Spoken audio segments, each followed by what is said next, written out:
everyone. Welcome to Here We Are, Brattleboro's community talk show. My guest today is Donna Simons. She's been a downtown merchant for over 45 years. She and her husband Larry started Candle in the Night quite a while ago, and it's been a mainstay of Main Street for these many years. Donna was also a founder of Building a Better Brattleboro. She's been part of Strolling of the Heifers, as well as on the board of the Chamber of Commerce. So here we are today with Donna. Thanks, Donna. You're welcome, Wendy. Thank you for inviting me. Nice to have you on the show, and nice to see you. Yeah, you've been downtown for quite a while, and we're going to talk about lots of different things, of the many things that you've done. But we'll go back a little bit to, you moved around a lot as a kid. I did. I moved around quite a bit. Born in Miami, grew up in Michigan, graduated from high school in Alabama, went to college in Oklahoma, back to Michigan. Oh my gosh. And moved out of the Midwest and discovered New England. And it took my heart, and had college friends here in the Brattleboro area that I visited, and I was sold. So many people on the show talk about how they got to Brattleboro and their origin stories, and you have some good ones. And I think anybody from the 70s who's gotten here, however they've gotten here, I've noticed there's certain keywords that come up, much like Volkswagen van, teepee or yurt, building your own home, Woodstock, a lot of them. And I think that you have a few of your own. Well, I've hit most of those. It wasn't a Volkswagen van, but just, the 70s. It was the 70s, and I was young and looking to be self-sufficient and out of the industrial Midwest. And so I, as I said, I discovered Vermont and discovered the Brattleboro area and said, this is where I want to live. So came to visit friends who were living in a teepee at the time and thought that was just really exciting. Did that, and then eventually I worked at the original Via Condati. Yes. Having grown up in the restaurant business, which is why I moved around a lot with my parents. I was a waitress at Via Condati for many years, the old Via. Met my husband Larry there. Yes, at the Via. But yeah, I had met him before, but yes, our sort of friendship blossomed there. I had the high score on the pinball machine, and he kept trying to beat it and never could, and that's, it just goes on from there. Yeah. I have been in Brattleboro and loved Brattleboro for 45 years. Yeah, My husband and I have a little motorhome that we've spent a lot of time traveling around the country, and that affects a lot of how I think about downtown Brattleboro, and I've traveled the world. Yes. And I still call this place home. Larry started Candle in November of 1973 with a high school friend. And they were both walking the trails of Asia and Europe and South America, and decided there were beautiful products being made everywhere, handcrafts, and thought about opening a business. And Larry lived here. And that's how it started. A Candle in the Night was his partner's idea, because he was in California. He met a woman who was, I believe, blinded in a car accident. I'm pretty sure that's the story. And always had a dream to open a bookstore and was going to call it a Candle in the Night. Gary said, if I ever open a store, I will call it a Candle in the Night. And so it is I always say to everyone, it's a hippie holdover name, but it invokes a nice image. Yes, it does. It does. And that original store was the corner of Flat and Main, which is now part of Sam's. But and then around the corner was Springtree. Was that there came later. Yeah, that came later. But yes. Yeah, and we had Ricky Davidson on the show a couple weeks ago from the Boys and Girls Club, and he was talking about his space, Boys and Girls Club, when it was a nightclub. Well, before that, we used to park our car there because it was a parking garage. That's right. Our original parking garage. That's right. One thing that I think is very interesting about your business, and I know that I don't know if you still do this, but for years and years, you would really go out sourcing. So you really would travel to a lot of different countries. Exactly. Yeah. And it was a really interesting part of the business, and it still is an interesting part, even though we don't travel very much anymore. Especially in the rug business, because geopolitical situations influence the rug making trade, and it has since we've been in business. Embargoes with Iran, the Taliban and what has gone on in Afghanistan, the arising power of India as a weaving country, even though it has a long heritage. Yes. It's always very interesting. And then when you get into furniture, we bought a lot of sort of what, both from India and China primarily, a lot of old furniture. But what happens is that as the economies rise in these countries, they want to keep their old things. And so there are fewer and fewer of them available, and then there's reproductions. And it's just a fascinating business. And though, you know, I have a different view of the world, I think, because I've traveled a lot than many people. Yes. So you're not traveling as much. And Definitely not. And so how are you sourcing mainly now? Wholesalers are much larger importers than we ever were. So, you know, technology makes it easy. You know, anyone can be standing in a warehouse in India and sending pictures and putting things in containers, sharing containers. And I do a lot of that. Over all the years, we've had a reputation of having unusual product, handcrafted product. Right. And that gets harder and harder as the pottery barns and restoration hardwares in the furniture business influence what is made. Yeah. Usually the craftsmanship is still there, but it becomes more homogenized. Yes.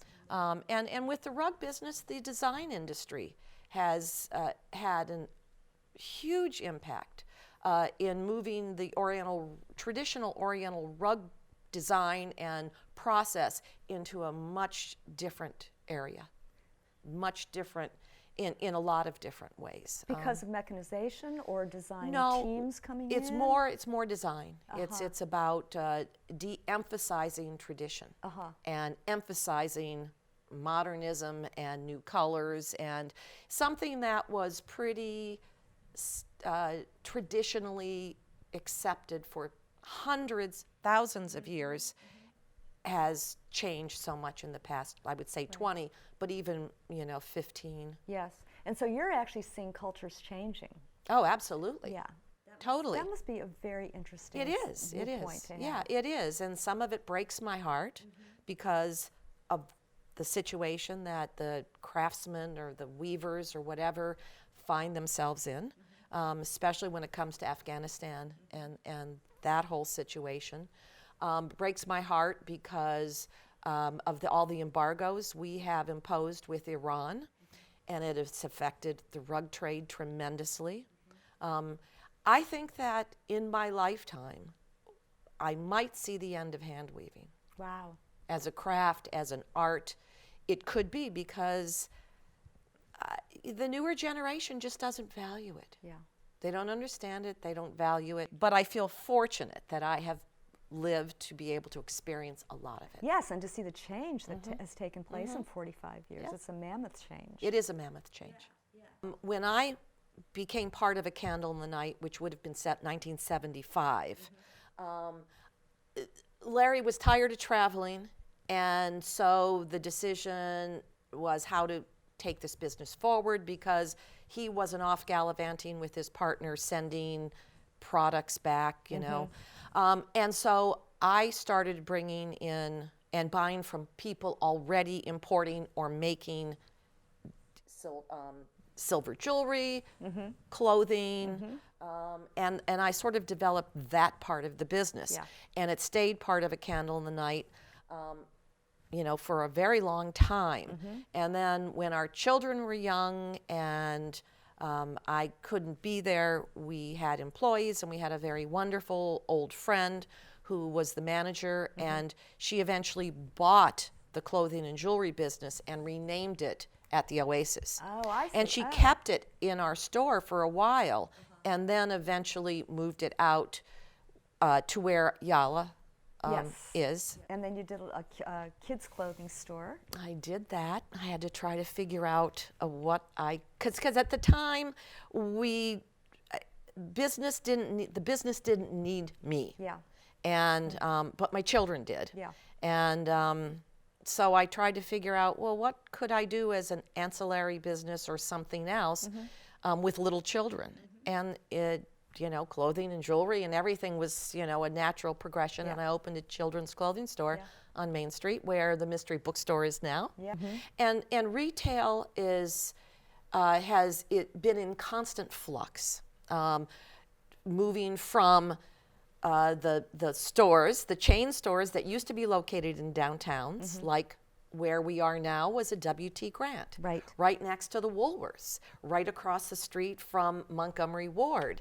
And when I moved here, I think the IGA was still just a few doors up. They were all located in downtown, and so as suburbia happened and things moved out, it changed retail. And it continues to change retail. So Donna, you are busy downtown doing the business with Larry. You've got 2 kids at home. Meanwhile, you're actually kind of doing some homesteading back in Halifax. We have continued to homestead for many, many years. I'm trying to think. Because Larry does a lot of it. He has a better sense of how long ago it was. But our kids were at neighborhood schoolhouse. They were probably 7 and 5 or younger when we started. So, our little farm has always been we raise birds. And birds, yes, that we eat. So poultry. Is there a difference between poultry and birds? No. Okay. Poultry. And so we do that. And that's something else that I think is wonderful about our community, is that people are drawn, as I was, back to the land. And self-sufficiency, or taking control of your environment. My own personal philosophy is I talk about circles. And so your small circle is your house and your family and your yard, and the birds, leave us with things to put in our gardens and eat our food, and we eat them, and that could be controversial in itself. But then it moves into your neighborhood and your community, and then your community, your state. And I look at it as circles. And I really believe in keeping, the circle small as an important part of everyone's life. So they're concentric circles. They're circles. And so that's how I think about it. And that's probably why, I became so involved in downtown Brattleboro, because I believe in taking care of my community in the way that I can. And it's a bit self-serving, but it's still taking care of my community. But you're seeing your place in that community, and I think that's a huge part of it. And you have ownership, and you have agency, over that. And that's, I think that the 60s and 70s were a dynamic time. I mean, if you just look at the music and the art and what happened, it was so dynamic, but it was about taking care of, at least for me and most of the people I know, ourselves, our families, our communities. And the land, a dedication, and the land. Connection to the land. Exactly. In terms of Main Street, I have had a lot of experience in small business USA Main Street. Yes, and not only that, but you've done so much to promote it. So when building a better Brattleboro wasn't on the horizon, you created it. I was one of several people, but it was kind of a community outcry. Things were not good. This notion that Brattleboro survived Walmart. Well, it took a few years down the road, and all of a sudden we weren't surviving Walmart. During that time, there were a lot of vacant stores. And it seemed like things were dire. So I was asked, actually, by Pal Borofsky and Stephen Baker, who were the ringleaders. And Brattleboro born and raised longtime businessmen, family businessmen in downtown, asked me to be part of the organization. Greg Warden from Vermont Artisan, and Dave Spencer, who moved to the area from the Boston suburbs. And the 5 of us spent a lot of time brainstorming. Steve and Pal were able to secure pledges of money for a 3-year period to be able to sustain, to build and sustain an organization like ours. And it happened at the same time as the national movement, the National Main Street Society, which is part of the historic preservation, was gaining, was already established and gaining notoriety, and there became many, many downtown programs throughout the country, embraced by the states, and Vermont created its own downtown program, and you know, there were a lot of hoops to jump through to get Brattleboro, you know, as part of the state's Main Street organization, you know, the downtown organization. And I did that work. Greg and I almost single-handedly did a lot of that work. Yeah. And, you know, there was a lot of community angst. People saw what looked like the demise of a downtown area and realized that the downtown is important to all of town. Right. Yes, there's Putney Road, and yes, there's Canal Street, and there have been other areas. But if you have a downtown that's vacant, it will creep all through the community and lower property values all through the community. So that people started to see that. Yes. And so luckily we were successful. Yeah. The downtown organization came out of that, and Strolling of the Heifers independently came out of that. It was the desire to have a downtown, a viable downtown. Right. I have great company in a lot of the store keepers, the store owners in downtown, and I am not a youngster. And so I worry about who's going to come along behind us. But on the other hand, every time there seems to be a vacancy, it gets filled by somebody else who's younger and hopeful and wants to be a small entrepreneur. So part of me worries. I'm seeing a little bit of creep. I'm seeing some vacancies. Yeah. But I still think we have an amazing downtown. Yeah. But it doesn't happen on its own. No, it doesn't. And what do you see, Donna, as the things that could keep it building up? I think that downtowns are fueled at this point by arts, entertainment, libation, restaurants, yeah. and then specialty retail. That combination makes a downtown. Also, that you have a combination of first floor retail, second floor offices, third, fourth, fifth, whatever, of residency. Yes. And that combination is so important, Yeah. and we have it. It just takes nurturing. We need to keep downtown looking great, and certainly we could not have looked better than we have in the past few years with the hard work that Dick DeGray and Missy Glanis have assured us with the flower program. I just have to say that because Dick and I have been on the opposite ends of issues many, many times over the years, but I couldn't love him more and respect him more. So they're in charge of all the flowers that have been... They do that out of the goodness of their hearts, and it's a lot of hard work. It is. But that's what it takes. So Yeah. that, I guess, is my answer. That it takes people willing to step up to the plate, people who have the time or can give a little bit of time, and recognize the value that a great downtown has on the entire community. If you ignore it, it will die.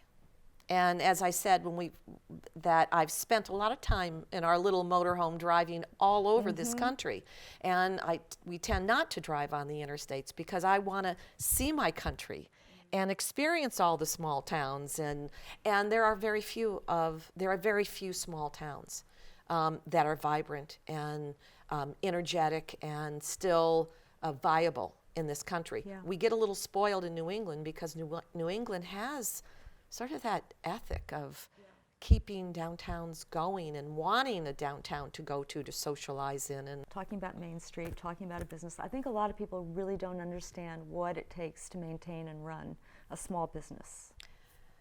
Indeed.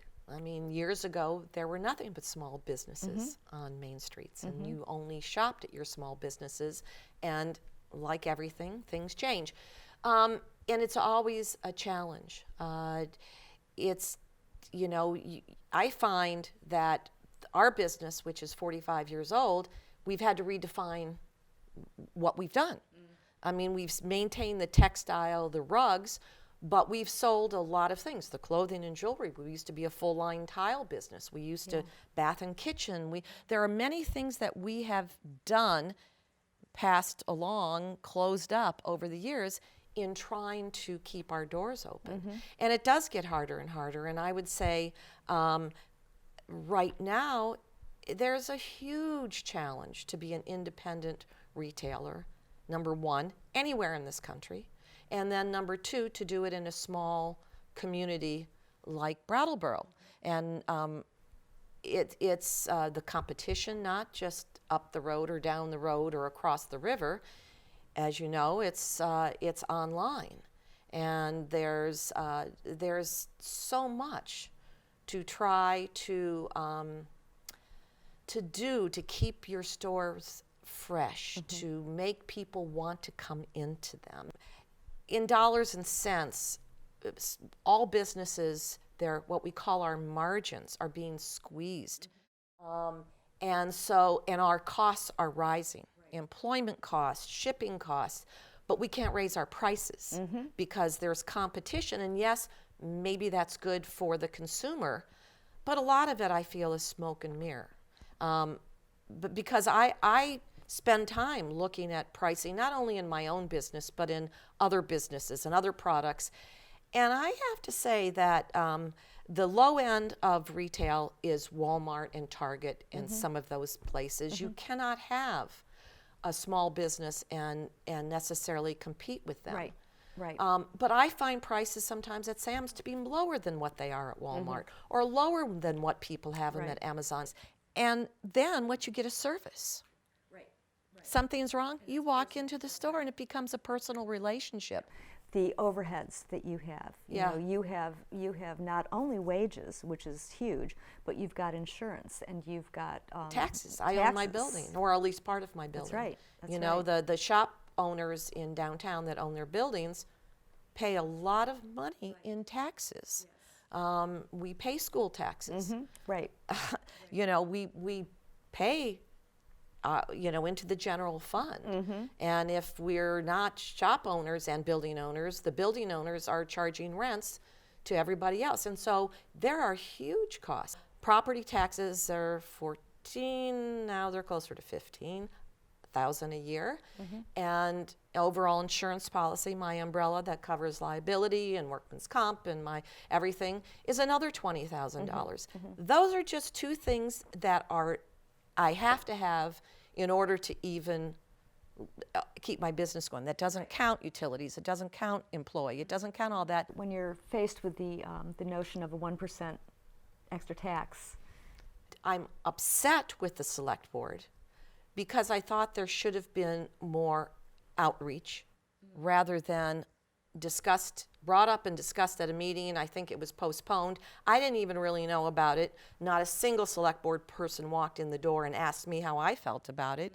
And there was a snowstorm, and it was voted on and kicked to the town meeting members, which is what they've done all along. I understand why they do it. They see it as a pile of money that they need in order to keep Brattleboro taxes from going up too much. I don't blame them. I sense that things are a little bit precarious and could go either way. And I don't think this is the year to impose a 1% sales tax. Yeah. Well, thank you for that. Can you tell I care? It's good. Well, it's good to hear a merchant's point of view, and I think that's something that has, you know, most people don't really realize what your real issues are. After 45 years, you are still here on Main Street downtown. And as we've said, you know, you've seen all of these changes, yet what I really sense is that you are still so optimistic about the town. Well, I love the state, and I love the town, and I love Windham County. I love our geographical location. I think that we are kind of the poor little brother that's diagonally opposite the power brokers in Montpelier and Burlington, and I lament that that's the case. But I love this area. I don't want to be in New Hampshire. I don't want to be anywhere else. I want to live here and visit other places. Yes, and we have young people coming in too. We do. Who are starting to really support that. And that's, we hope that that's will be a continuing trend. I think that everybody thinks I'm crazy when I talk about what we have, assessing our assets. And in the state of Vermont, we have a lot of elderly people. And I think we look at that as a negative. And I look at it as how can we capitalize on it, because it is what we have. There are a lot of people my age who love it here, and other people that I run into who want to be here. Yes, and willing to support younger people in their endeavors exactly. as well. In the downtown area, people my age want to live closer to it. They don't want to have their little farms on the hill and slide down, with the snow and all of that. The ice. The ice. I mean, I still love it. I look at it as a challenge. And many people do, but there are plenty of people who don't want to leave this area and want to be closer. They want to walk to the restaurants. They want to be able to have that community. And so they want to keep, if downtown's empty, how is it going to affect everything else? That's right. And then you have a trend in young millennials who want to live in sort of urban environments too. And they, particularly when they're single, I mean, a lot of them want a nice urban environment, and then they have my story and they meet the man or woman or partner, and they may still live closer to town, but they might move out into the hinterlands and raise chickens. But it's part of the community, and that's right. I think we're lucky. And we need to keep that in mind. I think we're lucky too, and I think it's a great thing to keep in mind. Thank you, Donna. Well, you're welcome, Wendy. It was Thank you for asking me. Oh, it was great to have you on the show. Great to get your point of view. If I can do anything, I can talk. That's what this show is all about. Thanks. You're welcome. Thanks to all of you for joining us today. We will be back again next week with another guest, so stay tuned.